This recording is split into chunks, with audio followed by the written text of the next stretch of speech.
DP education ID கேம்பஸுடன் இணைந்திருக்கும் உங்கள் அனைவரையும் அன்புடன் வரவேற்கின்றேன். இப்போது நீங்கள் இணைந்திருப்பது நமது ஃப்ளட்டர் கோர்ஸுடன் ஆகும். இந்த ஃப்ளட்டர் கோர்ஸில் இப்போது நாம் ரெஸ்ட் ஏபிஐஸ் என்றால் என்ன என பேச போகின்றோம். எனவே இந்த ரெஸ்ட் ஏபிஐஸ் என்றால் என்ன என நான் பிரசன்டேஷனில் தெளிவுபடுத்தி தருவேன். அந்த விடயங்களை நீங்கள் கண்டிப்பாக உங்களுடைய நோட்புக்கில் எழுதிக் கொள்வது மிக மிக முக்கியமானதாகும்.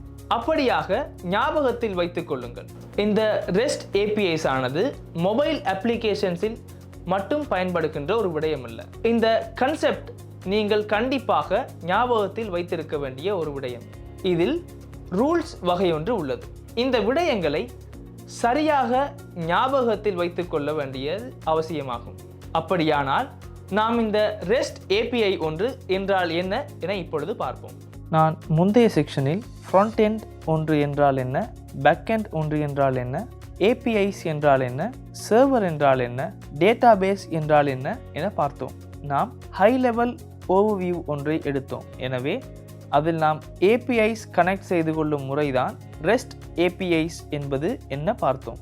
இந்த ரெஸ்ட் முறையில் நமக்கு ஏபிஐஸ் கனெக்டை செய்வது எப்படி, நமக்கு ஃப்ரண்ட் எண்டுக்கும் பேக் எண்டுக்கும் இடையில் கம்யூனிகேஷன் செய்ய முடியும். எனவே இந்த ரெஸ்ட் ஏபிஐஸ் என்றால் என்ன, இது போன்ற விடயங்களை தெரிந்து வைத்திருப்பது மிகவும் முக்கியமானதாகும். நீங்கள் இன்டர்வியூ ஒன்றுக்கு சென்றாலும் இவை கண்டிப்பாக கேட்கக்கூடிய விடயங்கள் ஒன்றாகும். இப்போது நாம் இந்த ரெஸ்ட் ஏபிஐஸ் என்றால் என்ன என பார்ப்போம். நாம் இதை வாசித்து பார்ப்போம். ரெஸ்ட் ஏபிஐஸ் ஸ்டாண்ட்ஸ் ஃபார், இங்கு ரெஸ்ட் என்பதைத்தான் தெரிவு செய்ய வேண்டும். ரெப்ரசன்டேஷனல் ஸ்டேட் டிரான்ஸ்ஃபர் என்பதைத்தான் ரெஸ்ட் என கூறப்படுகிறது. உங்களுக்கு தெரியும், ஏபிஐ என்பது அப்ளிகேஷன் ப்ரோக்ராமிங் இன்டர்ஃபேஸ் ஆகும். உங்களிடம் ரெஸ்ட் என்பதன் அர்த்தம் என்னவென்று கேட்டால் கண்டிப்பாக அதை ஞாபகத்தில் வைத்துக் கொள்ளுங்கள். ரெப்ரசன்டேஷனல் ஸ்டேட் டிரான்ஸ்ஃபர் என்பதைத்தான் ரெஸ்ட் என்கிறோம். It's a set of rules, அதாவது சில விதிமுறைகள் மற்றும் conventions for building and interacting with web services. இவ்வாறு வெப் சர்வீசஸ் ஒன்று இன்ட்ராக்ட் ஆகக்கூடிய ரூல்ஸ் சிலதான் ரெஸ்ட் என்பதில் உள்ளடங்கப்படுகிறது. REST APIs allow different applications to communicate with each other over the internet. நாம் அதை முன்பும் பேசினோம். நமது ஃப்ரண்ட் எண்டும் பேக் எண்டுக்கும் இடையில் நமக்கு இதோ இந்த REST APIஸில் கம்யூனிகேஷன் செய்ய முடியும். இப்போது நாம் சிறிய கன்செப்ட்ஸ் சிலவற்றை பார்ப்போம். நீங்கள் சரியாக இந்த REST API ஒன்றை புரிந்து கொள்ள இதோ இந்த கீ கன்செப்ட்ஸ் தான் மிகவும் முக்கியமானது. முதல் கன்செப்ட் தான் ரிசோர்சஸ் அண்ட் URIs ஆகும். இங்கு URL மற்றும் URIs இவற்றில் பலருக்கு குழப்பம் ஏற்படும். நான் அதனால்தான் இங்கு URI பற்றி கற்றுக் கொடுக்க எதிர்பார்க்கின்றேன். நாம் இப்போது அதை வாசித்து பார்ப்போம். Resources are any kind of object, data or service that can be accessed. They are identified by URIs. URIs என்பது Uniform Resource Identifiers. உண்மையிலேயே இதோ இதை வாசித்தீர்கள் என்றால் அது புரியாது. இங்கு நடப்பது என்னவென்றால், நமக்கு இந்த REST API ஒன்றினூடாக நமக்கு ஏதாவது டேட்டா ஹேண்டில் செய்ய முடியும். இங்கு உள்ள இந்த resources are any kind of object, data or service that can be accessed. அதாவது ஏதாவது ரிசோர்சஸ் ஒன்றை நமக்கு ஹேண்டில் செய்ய முடியும். அந்த ரிசோர்சஸை நாம் இந்த REST API விதத்தில் URI ஒன்றினூடாக ஹேண்டில் செய்து கொள்கின்றோம். இதோ இதற்கு நான் URI ஒன்று என கூறவும். URI ஒன்று என்றால் யூனிஃபார்ம் ரிசோர்ஸ் ஐடென்டிஃபையர் ஆகும். இந்த URIயில் நாம் ரிக்வெஸ்ட் செய்யும் ரிசோர்ஸ் என்ன என நமக்கு இதோ இந்த URIயில் தேடிக்கொள்ள முடியும். இந்த விடயங்களை நான் இனி வரும் நாட்களில் கற்றுத்தருவேன். உங்களுக்கு தெரிகிறதாக இருக்கும். இவ்வாறு http api example.com/users உள்ளது. அப்படியானால் இந்த users என்பதுதான் நம்முடைய ரிசோர்ஸ் என கூற முடியும். எனவே இதை நீங்கள் நன்றாக ஞாபகத்தில் வைத்துக் கொள்ள வேண்டும். அடிக்கடி REST API இதோ இந்த URI ஒன்று ஊடாகத்தான் நாம் ரிசோர்ஸை ஷேர் செய்வோம்.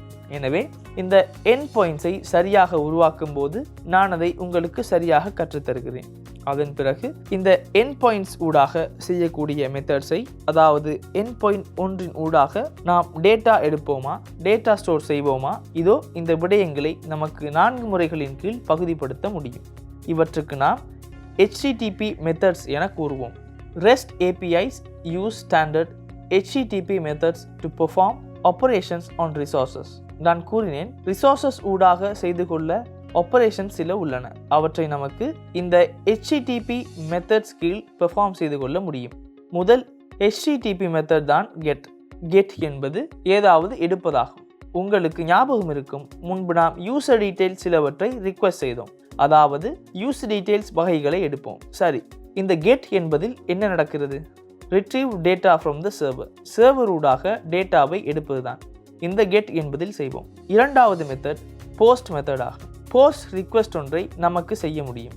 போஸ்டில் நமக்கு டேட்டா ஸ்டோர் செய்ய முடியும். இதில் நடப்பது என்னவென்றால், send the data to the server to create a new resource. மூன்றாவது ஆப்பரேஷன் தான் புட். புட் ரிக்வெஸ்ட் ஒன்று செய்ய முடியும். அதாவது தற்போதைக்கு நமது சர்வரில் அல்லது டேட்டா பேஸில் உள்ள ஏதாவது டேட்டா ஒன்றை அப்டேட் செய்ய வேண்டும் என்றால் புட் ரிக்வெஸ்ட் செய்ய நமக்கு புட் ஒன்றை அனுப்ப முடியும். Update and existing resource on the server. நமக்கு delete செய்ய முடியும். நமக்கு delete ரிக்வெஸ்ட் ஒன்றை செய்ய முடியும். Remove a resource from the server. எனவே இந்த 4 விடயங்களைத்தான் மெயின்லி நாம் செய்ய வேண்டும். அடுத்து இந்த REST APIs ஊடாக செய்வது என்னவென்றால் ஸ்டேட்லெஸ் கம்யூனிகேஷன் ஒன்றாகும். இங்கு ஸ்டேட்லெஸ், ஸ்டேட்ஃபுல் என கம்யூனிகேஷன் வகைகள் 2 உள்ளன. இங்கு ஸ்டேட்லெஸ், ஸ்டேட்ஃபுல் விஜெட்ஸ் குழப்பிக்கொள்ள வேண்டாம். அதே விடயம்தான் இங்கும் உள்ளது. ஆனால் இங்கு ஸ்டேட்லெஸ் கம்யூனிகேஷன் ஒன்றுதான் அதிக நேரங்களில் இந்த REST APIs ஊடாக செய்வோம். இந்த ஸ்டேட்லெஸ் கம்யூனிகேஷன் ஒன்று என்றால் என்ன என்று நாம் பார்ப்போம். Each request from a client to a server must contain all the information needed to understand and process the request. The server does not store any context between requests. அதாவது இதோ இந்த request ஒன்றை நாம் செய்யும்போது அந்த ரிக்வெஸ்ட் ஆனது process செய்ய தொடர்புடைய டேட்டா அனைத்தையும் நாம் நமது சர்வருக்கு பாஸ் செய்ய வேண்டும். ஏனென்றால் இந்த சர்வர் எதையும் ஞாபகத்தில் வைத்துக் கொள்வதில்லை. இது ஸ்டேட்லெஸ். ஸ்டேட்ஃபுல் என்றால் ஏதாவது ஞாபகங்கள், ஏதாவது கண்டெக்ஸ்ட் ஒன்றை வைத்துக்கொண்டு இருக்கும். இதுதான் இரண்டுக்கும் இடையிலான வித்தியாசம்.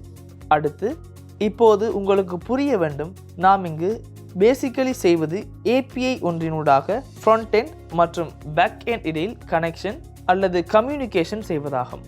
இவ்வாறு இந்த கம்யூனிகேஷனை செய்யக்கூடிய ஒரு முறை நாம் REST எனும் மெத்தடூடாக கம்யூனிகேஷன் அல்லது அந்த முறையில் அந்த ரூல்ஸை நாம் செய்வதாகும். எனவே இதோ இந்த REST என்பதன் அர்த்தத்தை பற்றி நாம் பேசியது உங்களுக்கு நினைவில் இருக்கிறதா? ரிப்ரசன்டேஷனல் ஸ்டேட் டிரான்ஸ்ஃபர் தான் REST ஆகும். நாங்கள் REST மெத்தட்ஸ் அல்லது HTTP மெத்தட்ஸ் ஊடாகத்தான் இவற்றை செய்வோம். மெத்தட்ஸ் 4 உள்ளது. கெட், போஸ்ட், புட், delete என்பதே அவையாகும். இவ்வாறு கம்யூனிகேஷன் செய்யும் பொழுது இந்த டேட்டாவை பாஸ் செய்யக்கூடிய ஃபார்மட் ஒன்று உள்ளது. இந்த டேட்டா பாஸ் செய்ய பிரதான ஃபார்மட் தான் JSON ஆகும். எனவே இந்த JSON எனும் ஃபார்மட்டை பற்றி உங்களுக்கு முன்பும் கற்றுக் கொடுத்தேன். இங்கு நான் எக்ஸாம்பிள் ஒன்றை கொடுத்துள்ளேன். இதோ JSON ஃபார்மட் உங்களுக்கு தெரிகிறதாக இருக்கும்.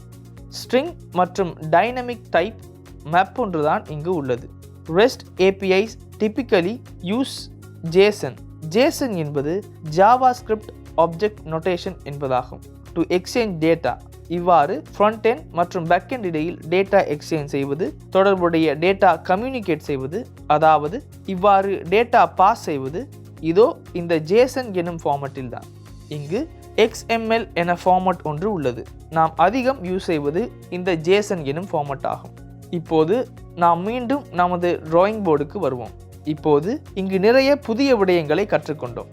இப்போது நாம் அவற்றை சற்று நமது மூளையில் சேமித்து வைத்துக் கொள்வோம். இப்போது நான் இங்கு மிகவும் காம்ப்ளெக்ஸ் செய்வதில்லை. உங்களுக்கு தெரியும், நமது ஃப்ரண்ட் எண்ட் தான் இங்கு உள்ளது. இது நமது ஃப்ரண்ட் எண்ட் ஆகும் மற்றும் நாம் நமது பேக் எண்டை கிரீன் கலரில் வரைவோம். இவை இரண்டுக்கும் இடையில் கம்யூனிகேஷன் செய்வது APIs ஆகும். குறிப்பாக இங்கு நான் பேசுவது REST API பற்றியாகும். எனவே இதோ இவ்வாறு API ஊடாக கம்யூனிகேட் செய்யக்கூடிய முறை 4 உள்ளது. இதை ஞாபகத்தில் வைத்துக் கொள்ளுங்கள். HTTP மெத்தட்ஸ் 4 உள்ளன. ஒன்றுதான் கெட், அடுத்தது புட், அடுத்தது போஸ்ட், அடுத்தது delete. கெட்டில் நமக்கு ஏதாவது டேட்டா ஒன்றை ரிக்வெஸ்ட் செய்ய முடியும். அதாவது ஏதாவது ஒரு டேட்டா ஒன்றை எடுக்க வேண்டுமென்றால் கெட் என்பதில் நமக்கு ரிக்வெஸ்ட் செய்ய முடியும். புட் என்பதில் நமக்கு டேட்டா அப்டேட் செய்ய முடியும். டேட்டா ஏதாவது ஸ்டோர் செய்ய வேண்டுமென்றால் போஸ்ட் மெத்தடில் செய்ய முடியும். டேட்டா டிலீட் செய்ய வேண்டும் என்றால் டிலீட் என மெத்தடில் நமக்கு செய்ய முடியும். இப்போது நீங்கள் நினைத்து பாருங்கள், எனக்கு என்னுடைய யூசர் டீட்டெயில்ஸ் என்னிடம் உள்ளது. அப்படியானால் இந்த யூசர் டீட்டெயில்ஸில் உள்ள ஃபார்மட் என்ன? இந்த ஃபார்மட் தான் கண்டிப்பாக ஜேசன் ஃபார்மட் ஆகும். நான் இவ்வாறு கம்யூனிகேட் செய்து கொள்வது, இங்கு கிளையன்ட்ஸ் இடையில் கம்யூனிகேட் செய்து கொள்வது ஜேசன் ஃபார்மட்டூடாக ஆகும். நீங்கள் சரியாக ஞாபகத்தில் வைத்துக் கொள்ள வேண்டும். இப்போது எனக்கு இவ்வாறு யூசர் ஒருவரை சேவ் செய்து கொள்ள வேண்டும். சேவ் செய்து கொள்வது என்றால் என்ன? ஸ்டோர் செய்யவும். அப்படியானால் நான் கொடுக்க வேண்டிய மெத்தட் என்ன? கெட் இல்லை தானே? கெட் மெத்தடில் எனக்கு ஸ்டோர் ஆகி இருக்கும் யூசர் ஒருவரை எடுக்க முடியும். புட் இல்லை தானே? புட் செய்யும்போது நான் அப்டேட் செய்து கொள்வேன். அப்படியானால் எனக்கு டிலீட்டும் தேவையில்லை. போஸ்ட் மெத்தட் ஒன்று தானே? யூசர் ஒருவரை ஸ்டோர் செய்வதாக இருந்தால் நான் போஸ்ட் மெத்தட் ஒன்றை தான் அனுப்ப வேண்டும். சரி, இப்போது எனக்கு ஸ்டோர் ஆகி இருக்கும் யூசர் ஒருவரை எடுக்க வேண்டும். எனக்கு ஸ்டோர் ஆகி இருக்கும் யூசர் ஒருவரை எடுக்க வேண்டும் என்றால் நான் கெட் ரிக்வெஸ்ட் ஒன்றை அனுப்ப வேண்டும். அதாவது எனக்கு யூசர் ஒருவரை எடுக்க வேண்டும் என்றால் இந்த டேட்டா பேஸில் பேக்கெண்ட் ஊடாக எனக்கு ஏதாவது டேட்டா ஒன்றை எடுக்க வேண்டும். நான் கெட் ரிக்வெஸ்ட் ஒன்றை அதற்கு அனுப்ப வேண்டும். நான் இங்கு போஸ்ட் மெத்தட் ஒன்றை செய்தேன், போஸ்ட் ரிக்வெஸ்ட் ஒன்றை செய்தேன். ஸ்டோர் செய்து கொண்ட யூசரை அப்டேட் செய்து கொள்ள அவ்வாறு செய்வேன். அப்டேட் செய்து கொள்ள வேண்டும் என்றால் நாம் அனுப்ப வேண்டிய புட் ரிக்வெஸ்ட் ஒன்று உங்களுக்கு தெரியும். புட் ரிக்வெஸ்டுடன் நாம் அப்டேட் செய்ய தேவையான டேட்டாவை, யூசர் டேட்டாவை கண்டிப்பாக பாஸ் செய்து கொள்ள வேண்டும். அதே போல்தான் ஃபைனலி எனக்கு தேவை என்றால் இவ்வாறு எனது டேட்டா பேஸில் ஸ்டோர் ஆகியுள்ள யூசரை டிலீட் செய்ய நீங்கள் டிலீட் ரிக்வெஸ்ட் ஒன்றைத்தான் பாஸ் செய்ய வேண்டும். நீங்கள் கண்டிப்பாக யூசரின் ஐடியை அதற்கு அனுப்ப வேண்டும். அப்போதுதான் பேக்கெண்டில் நான் யாரை டிலீட் செய்து கொள்ள வேண்டும் என அடையாளம் காணக்கூடியதாக இருக்கும். எனவே இந்த விடயங்கள் தான் REST API ஊடாக செய்கிறோம். எனவே உங்களுக்கு இப்போது புரிய வேண்டும். நமக்கு REST APIs ஊடாக கெட் மெத்தட் ஒன்றை அனுப்ப முடியும். கெட் மெத்தட் ஒன்றில் நமக்கு டேட்டா எடுக்க முடியும். அதன் பிறகு நமக்கு தேவை என்றால் போஸ்ட் மெத்தட் ஒன்றை அல்லது போஸ்ட் ரிக்வெஸ்ட் ஒன்றை செய்து கொள்ள முடியும். நமக்கு ஏதாவது ஸ்டோர் செய்ய வேண்டும் என்றால் போஸ்ட் ரிக்வெஸ்ட் ஒன்றை அனுப்ப முடியும். மற்றும் நமக்கு ஏதாவது அப்டேட் செய்ய வேண்டும் என்றால் புட் ரிக்வெஸ்ட் ஒன்று அனுப்ப முடியும். இங்கு கெட்டில் எடுக்க வேண்டும், புட்டில் நமக்கு அப்டேட் செய்ய வேண்டும். ஏதாவது டிலீட் செய்ய வேண்டும் என்றால் நமக்கு டிலீட் ரிக்வெஸ்ட் ஒன்றை அனுப்ப முடியும். எனவே இந்த ரிக்வெஸ்ட் நான்கும் தான் பேசிக்கலி நமக்கு தேவையான அப்ளிகேஷன் ஒன்றில் தேவைப்படும். எனவே இந்த நான்கையும் நீங்கள் சரியாக புரிந்து கொள்ள வேண்டும். இந்த நான்கையும் நாம் URI ஊடாக தான் செய்வோம். இந்த URI ஊடாக நாம் எண்ட் பாயிண்டை சரியாக மேனேஜ் செய்து கொண்டு இவை நமக்கு REST APIs உடன் சரியாக மேனேஜ் செய்து கொள்ள முடியும். எனவே இந்த அனைத்து விடயங்களையும் நாம் பேசுவோம். இந்த அனைத்து REST API ஊடாக இன்டிகிரேட் செய்து கொண்டு செல்லும் போது நமக்கு மிகவும் முக்கியமான Flutter பேக்கேஜ் ஒன்று உள்ளது. எனவே உங்களுக்கு ஞாபகம் இருக்கும், நாம் இந்த அனைத்து ஆப்பரேஷன்ஸ் செய்து கொண்டது HTTP மெத்தட்ஸ் ஊடாக ஆகும். எனவே இந்த அனைத்து ஆப்பரேஷன்ஸ் போலவே இந்த மெத்தட்ஸ் அனைத்தையும் Flutter ஊடாக டாட் ஊடாக செய்ய வேண்டும் என்றால் நமக்கு தனி பேக்கேஜ் ஒன்று உள்ளது. அதுதான் HTTP எனும் பேக்கேஜ் ஆகும். எனவே இதோ இந்த HTTP எனும் பேக்கேஜை எவ்வாறு யூஸ் செய்வது, நாம் எவ்வாறு கெட் ரிக்வெஸ்ட் ஒன்றை அனுப்புவது, நாம் எவ்வாறு போஸ்ட் ரிக்வெஸ்ட் ஒன்றை அனுப்புவது, நாம் எவ்வாறு புட் ரிக்வெஸ்ட் ஒன்றை அனுப்புவது, நாம் எவ்வாறு டிலீட் ரிக்வெஸ்ட் ஒன்றை அனுப்புவது என சரியாக அடுத்த செக்ஷனில் எக்ஸாம்பிள் ஒன்றுடன் பேசுவோம். அப்படியானால் நான் இந்த செக்ஷனில் கற்றுக் கொடுக்க நினைத்தது இதோ இந்த REST APIs என்றால் என்ன என்பதாகும். எனவே இந்த விடயங்களை பலரும் யூஸ் செய்தாலும் இதன் விடயங்களை இவற்றை எக்ஸ்பிளைன் செய்ய சென்ற பலருக்கு சிக்கல் ஏற்படும். எனவே நான் இவை அனைத்தையும் உங்களுக்கு கற்றுக் கொடுக்க எதிர்பார்க்கிறேன். அதனால்தான் இவை அனைத்தையும் உங்களுக்கு கற்றுக் கொடுக்கிறேன். எனவே இந்த விடயங்களில் உங்களுக்கு ஏதாவது புதிய விடயங்கள் கிடைத்திருக்கும் என்றால் நீங்கள் கண்டிப்பாக நோட் டவுன் செய்திருக்கின்றீர்கள் என நான் நினைக்கின்றேன். நாம் சமரி விதத்தில் எடுத்துக்கொண்டால் இவ்வாறு நாம் ஃப்ரண்ட் எண்ட் மற்றும் பேக் எண்ட் ஊடாக கம்யூனிகேட் செய்து கொள்ள இவ்வாறு REST APIs யூஸ் செய்கிறோம். இந்த REST என்பது முறையாகும். APIs இது கம்யூனிகேட் செய்து கொள்ளும் முறையாகும். எனவே இந்த REST APIs ஊடாக நாம் ரிசோர்ஸஸ் ஷேர் செய்வது இதோ இந்த URIs ஊடாகும்.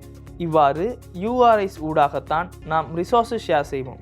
இவ்வாறு ரிசோர்ஸஸ் ஷேர் செய்ய HTTP மெத்தட்ஸ் 4 பற்றி பேசினோம். ஏதாவது டேட்டாவை நமக்கு சர்வரில் எடுக்க வேண்டும் என்றால் நமக்கு கெட் ரிக்வெஸ்ட் ஒன்றை அனுப்ப முடியும். ஏதாவது சர்வரில் ஸ்டோர் செய்து கொள்வதாக இருந்தால் நமக்கு போஸ்ட் ரிக்வெஸ்ட் ஒன்றை அனுப்ப முடியும். ஏதாவது ஸ்டோர் செய்து கொள்ள டேட்டா ஒன்றை நமக்கு அப்டேட் செய்ய வேண்டும் என்றால் புட் ரிக்வெஸ்ட் ஒன்றை அனுப்ப முடியும். மற்றும் நமது சர்வரில் உள்ள ஏதாவது டேட்டா ஒன்றை நமக்கு முழுமையாக டிலீட் செய்ய வேண்டும் என்றால் நமக்கு டிலீட் ரிக்வெஸ்ட் ஒன்றை அனுப்ப முடியும். எனவே இந்த விடயங்கள் தான் நமக்கு பேச வேண்டி உள்ளது. இந்த செக்ஷனில் உங்களுக்கு கண்டிப்பாக தெரியும், ரெஸ்ட் API ஊடாக நாம் கம்யூனிகேட் செய்வது ஸ்டேட்லெஸ் கம்யூனிகேஷன் ஒன்றாகும். அதாவது ரிக்வெஸ்டை ப்ரொசஸ் செய்ய தேவையான அனைத்தையும் நாம் சர்வருக்கு அனுப்ப வேண்டும். அடுத்து சர்வர் சைட் மற்றும் கிளையன்ட் சைட் அல்லது கிளையன்ட் சைட் மற்றும் சர்வர் சைடை மற்றும் ஃப்ரண்ட் எண்டை மற்றும் பேக் எண்ட் இடையில் எவ்வாறு API ஊடாக கம்யூனிகேட் செய்ய, டேட்டா பாஸ் செய்ய நாம் அதிகம் யூஸ் செய்வது இந்த JSON எனும் இந்த ஃபார்மட்டை ஆகும். எனவே உங்களுக்கு தெரியும், இங்கு மேப் ஒன்று உள்ளது. ஸ்ட்ரிங் டு டைனமிக் மேப் ஒன்றை நாம் யூஸ் செய்வோம். எனவே இந்த விடயங்களை நான் முன்பும் பேசினேன். இங்கு JSON என்றால் என்ன என்று கேட்டீர்கள் என்றால், JSON என்பது ஜாவாஸ்கிரிப்ட் ஆப்ஜெக்ட் நோட்டேஷன் என நீங்கள் தெரிந்திருக்க வேண்டும். எனவே உங்களுக்கு தெரிகிறதாக இருக்கும் என்று ஜாவாஸ்கிரிப்ட் ஆப்ஜெக்ட் ஒன்றுதான் உள்ளது. இங்கு இது நோட்டேஷனுக்கு தான் நாம் JSON என கூறுவோம். எனவே உங்களுக்கு ஞாபகத்தில் இருக்கும், நாம் இந்த விடயங்களை பற்றியும் சரியாக பேசினேன். எனவே இந்த செக்ஷனில் எனக்கு உங்களுக்கு கோட் செய்ய அல்ல, இந்த விடயங்களில் பேசிக்கை தான் பேச வேண்டி இருந்தது. எனவே இந்த விடயங்களை நீங்கள் சரியாக புரிந்து கொள்வது அவசியமாகும். இந்த விடயங்களை நாம் கோடில் இம்ப்ளிமெண்ட் செய்து கொண்டு செல்வதற்கு முன்பு சரியாக புரிந்து கொள்வது மிகவும் முக்கியமாகும். இந்த REST API என்றால் என்ன மற்றும் இந்த ஃப்ரண்ட் எண்டை, பேக் எண்ட் மற்றும் இந்த APIs எவ்வாறு வேலை செய்கிறது என உங்களுக்கு சற்று ஹை லெவலில் ஒரு ஓவர்வியூ ஒன்று இருக்க வேண்டும் என்று நான் நம்புகின்றேன். எனவே இந்த விடயங்களை நீங்கள் நன்றாக புரிந்து கொள்ளக்கூடியவாறு நான் இப்பொழுது எக்ஸாம்பிள் சிலவற்றை தான் செய்ய போகின்றேன்.